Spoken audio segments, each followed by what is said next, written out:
Franco, in the midst of it all, I feel like Franco can use his ultimate to be able to disable this Roger from snowballing. But yes, as you were saying, it is going to be the Yi Sun Shin as well as the Called it. Estes pick coming in from the side of RRQ. So already a very different game plan for RRQ Hoshi in the second game. With what previously they wanted to go for pickoffs, now it seems like they want to go for more of a team fight type of conditioning for game number 2. I think there's some potential here. They do have pick-off potential with the Franco, and if they don't get the engagement that they really want, they do have the Veil to fall back on. So that'll be great, but at the same time, RQ has just a lot more options to play with as well. They have a lot of AoEs, and that Estes will be quite dangerous. If the Veil gets ahead though, he can instantly one-shot one member, so that can quote-unquote counter the Estes, but that will come down to the execution, man. That'll be quite difficult. Yeah. So if you're asking me which one I think has more potential, I think if Geekfam can get control in the early game and actually use that lead effectively, they do have a chance on beating RRQ now. Okay, but for now, it's going to be a very, very unique draft from the side of Geek Fam.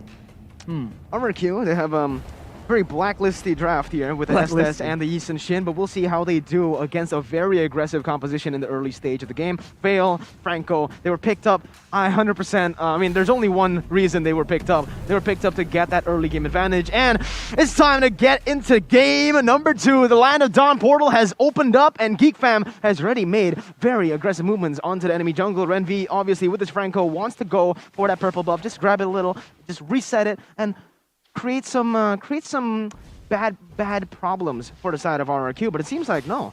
He's playing it quite passively. He actually misses the Iron Hook, and that's going to be a free little Wanderer, plus a little bit of damage towards Renvi.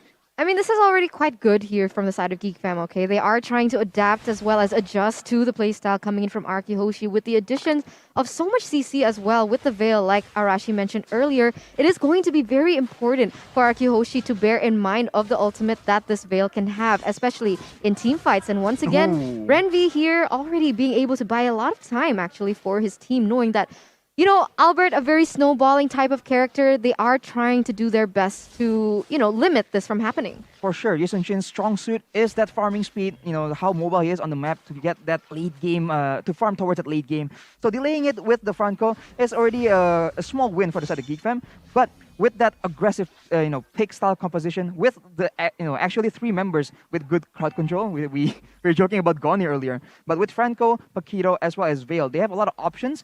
And they need to actually try and use it effectively, because if they have all the crowd control in the world, but they are not going to try and punish RRQ by trying to get pickoffs, they won't be able to actually capitalize on that really very effective draft. Yeah. One thing I do want to mention as well here, Eterna, is that, you know, I mentioned earlier it's a very blacklisty draft here, but Chuan jumping in, no follow-up just yet. Renvido is making his way. Iron Hook almost connects, but Skylar is just way too slick for that. Almost a huge play, but Geek Fam, this is bad for them. They're already in the top side, whereas RRQ Hoshi, they picked up the turtle. They've only gotten half of this, not even half of that gold turret.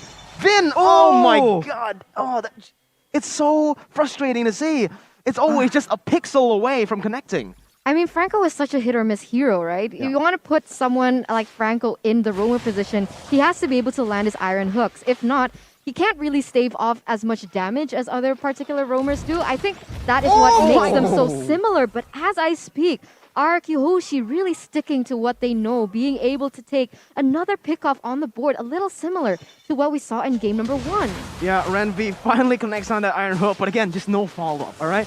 When Vince gets a knock-up, the Iron Hook doesn't land. When he gets the Iron Hook, no follow-up from the team. Just unfortunate at this point, but that was your first blood presented to you by the Samsung Galaxy A series. Geek Fam, this game, they have, actually, I like the way they're going. They've actually adapted already from the mistakes of the last game. They're looking for the trades. When RRQ goes to control the bottom side, they don't go for it. They don't respond in the same way they did in the first game. They went up top. Unfortunately, though, wasn't a trade they were looking for. They did not get a pick-off, and now they are struggling. 1,000 gold lead against a Sicilian. Yeah, they're losing in trades right now. And when you were talking about that Franco, I wanted to mention it's a little like the boy who cried wolf, right? Yeah. So they're expecting it to hit. It doesn't hit. For the third time, it doesn't hit. And once it hits, there is no follow-up because maybe, just maybe, Geek Fam, they're not ready for it to hit.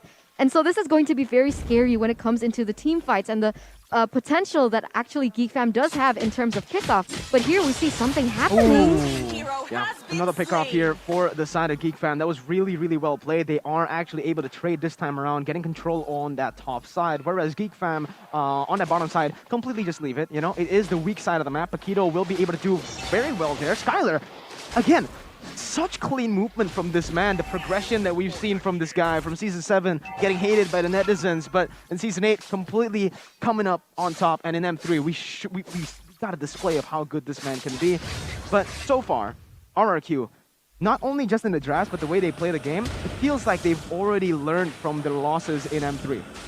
For sure, it's a lot more calculated, as we can see. Even though they are four men on Geek Fam sent to the top side, yeah, the tower gold is taken away, but not much aside from that. So they're still able to minimize their losses as much as possible.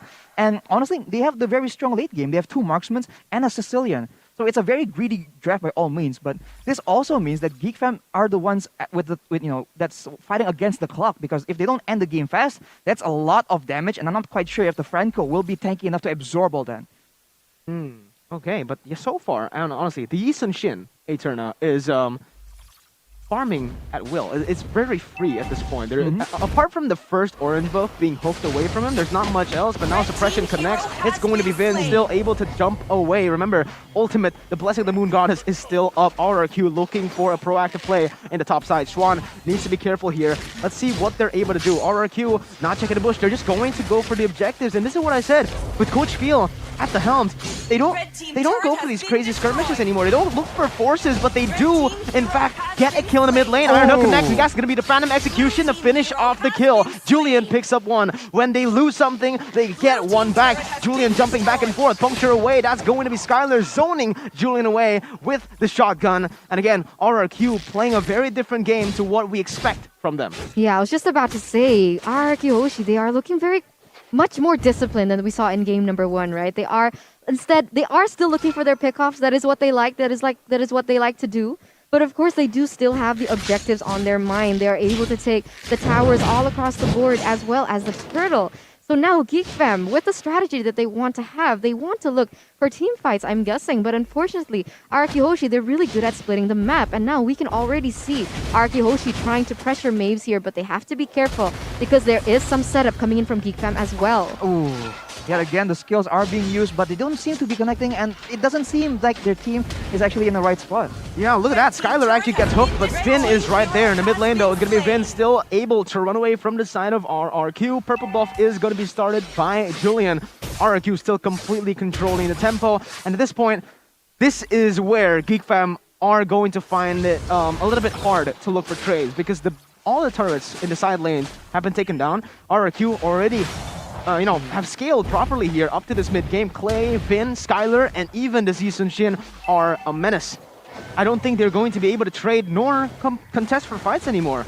I think their only way to win or to get the game back to their hands is wait for a mistake. Wow, another third turtle here into the hands of Araki Hoshi, being able to get a lot of gold here, 3,000 gold in the 7th, almost 8th minute. It isn't looking good for Geek Fam at all. And honestly, looking at the composition that Geek Fam is bringing to the table, I feel like their only hope right now is waiting for Vale to reach his power spike. I feel Vale has the ability and if he gets the proper setup, will be able to pick off teams coming in from Araki Hoshi with the damage that he has, as well as the utility in that CC. Oh, wait a minute though. I'm sorry, I have to cut you off. That's a kill picked up by Geek Fam. They're still looking for more. I thought it was going to be a little bit more, but this is very different. Like, if that was the old RRQ, they would have just gone guns blazing. They had the glue roaming up top as well. So maybe dive in the turret, but no, RRQ playing it really disciplinedly, getting the kill, moving back, and once again going for the setup. Yeah, and despite the best efforts from Geek Fam, we do see that the highest goal in the game is still on Albert as well as Skylar. And now Renvi will be the main target, and RRQ again playing with his very aggressive style. Yeah, look at that. R7 goes in, flicker forward as well, backwards actually to get away, but RRQ. This is a refined RRQ, very different to what we saw in the M3 World Championships. They know exactly when their power spikes are going to hit, and they use it very, very well. Yeah, I have to agree with you. But this is something that is very RRQ, right? Like one game they play a really disciplined game, and the next they're not. So consistency is going to be very important for Arkihoshi. It's going to be very interesting to see if they can keep up this consistency, because that is where they fail most usually. And now with the Lord on its way, will Geek Fam be able to contest us away from Arkihoshi, seeing that the damage output coming in from Skylar is already insane? I mean, still sitting at a 201 KDA. Like you mentioned, Skylar, his positioning is awesome. His impact is there. And how will Geek Fam be able to get into the backside of Arkihoshi? I've actually copied his hairstyle. But Awesome. yeah, anyways, in the bottom side, Albert going for this inner turret. It is going... Skylar reading the map really well. Again, I think he's playing from a big screen, but it's going to be Skylar going and clearing the bottom side, whereas Albert starting this Lord already. Micro movement, micro management coming in for the side of RRQ, whereas Julian is just going to go for the trades. It doesn't look like they want to contest this with their jungler up top, but I might be wrong. Maeve jumps in, knockout strike does not connect. Sanguine Claws, though, will be able to zone him away. It's going to be Vince still able to disengage from the fight. Renby is going to get caught out. Flicker out of there, but Albert, he is ferocious. He's going to go back in right now, takes the turret away, and that's going to be the snipe missing away, but it's going to be R7 going into the front, creating space for Albert to pick up that kill. On the top side, though, very good trades. Geek Fam, they know they cannot go for the 5v5 fights. They instantly go up top, and they pick up 2 turrets. Yeah, adaptability is there, right? This is what we wanted to see. They understood perfectly that they couldn't win that team fight around that Lord and was able to get something in return. As we're going to take a look at the items here. For sure, for Vince, the Talk of Destiny and Lightning Truncheon is available, but he just doesn't have the opportunity to try and get the squishy members of Arkihoshi. If they do mess up and the Geek Fam gets a big combo, there is more than enough damage to actually get picks, especially because there's so many squishier backline targets on the side of Arkihoshi. Absolutely, man. I don't know, 6,000 gold lead in 10 minutes on the Sicilian and the Beatrix. This and the Yisun Shin as well. Ouch. Yeah, you know, I find it like quite unfortunate because we talked about adaptability and how we see that Geek Fam has a lot of crowd control, but they're not playing it very aggressively. And in Oh fact, my! Whoa! That was one hit from Albert. yikes! That was something else. I was about to say that they're not playing aggressively with the crowd control that they have. So it's not what they're supposed to be doing because they don't win in this late game. So they seem to be playing it a bit too safe. Maybe there's a bit of fear left from game number 1. The issue is, if they do want to play it more aggressively, the damage output coming in from Arkihoshi is already so evident. Yeah, at this And the point. problem is, even though that Vince on this Veil will progress into the later stages of the game, especially with the itemization he has chosen with the Winter Truncheon as well as the Clock of Destiny, unfortunately, a Veil, they can't... It's not a click and point type of CC, you know, right? Yep. It needs a proper type of setup, and unfortunately, there is not much of a setup coming in from Geek Fam right now for this Veil to have its utmost impact in the team fights. I just want to say this before I throw it back to you, Eterna. Albert got level 15 in the 10th minute of the game. That is insane. He's already at DHS. Usually for me, it'll take like 20 minutes to get there, but anyways, RQ, what the heck was that?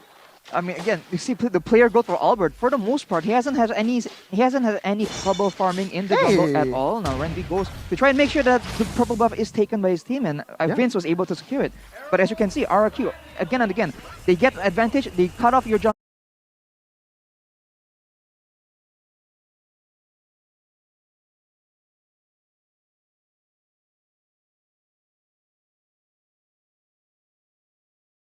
Now Oh your my jungle God. belongs to us. So Albert is able to continuously farm in his jungle, and even if the rest of the members also want to farm and get advantages, they can do so in the opposing team's jungle. And that is exactly what RQ likes to do, and that is what is contributing to the 7.5k gold difference. I mean, little wins, guys, little wins. Geek Fam build being up. able to take their own buff, little wins, right? For the side of Geek Fam. I mean, Arkihoshi, they're kind of disrespecting their opponents as of right now. I mean, look, did you see those recalls? That is so disrespectful. And now, they were actually might be able to take this Lord uncontested from the side of Geek Fam, because right now, it's like I mentioned earlier, Geek Fam, again, no answer towards Arikihoshi's crazy aggressiveness plays. The thing is, right, RRQ's composition was built for the late game.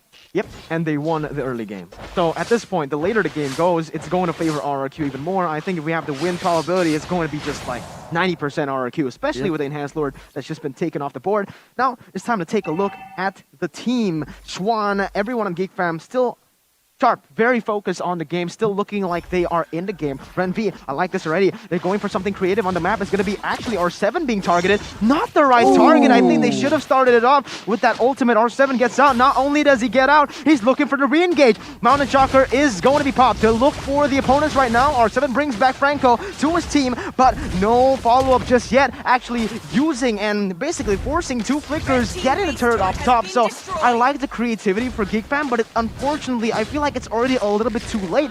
Base turrets are going to get taken down here, and it might be the game. Swan still able to do some damage onto the waves, but Albert just does so much damage. Look at the claws! Killing spree picked up. A double kill for Albert. They're just wreaking havoc at this point. Julian can't even get to Clay. He's gonna get kited back. A double kill for R7. Everyone gets killed, and RRQ will finish off the match with a 14-minute game, 2-0. 2-0 match